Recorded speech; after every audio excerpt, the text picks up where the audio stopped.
So guys, as you can see that we have two different armature here. Suppose we want to parent this head bone from armature 2 to the root bone of armature 1. So for that, at first we need to unparent this head from the root if it's not already unparented.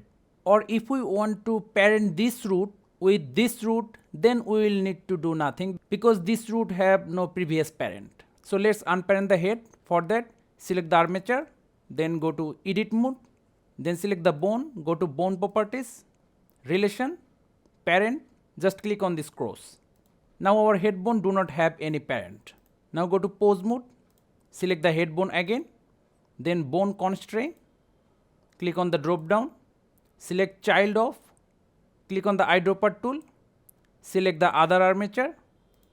Now click on the bone area and select the root bone.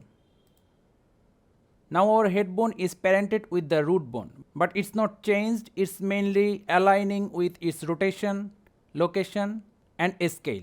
If we want our bone to get back to its original position, just click on set inverse.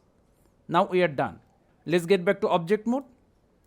Select the other armature, back to pose mode. Let's select the root bone. Press on R for rotation. Let's rotate on Y axis. See, the head is parented with the root bone of another armature. So guys, that's how easily we can parent bones between two armature in Blender. Thank you guys for watching. Have a good day.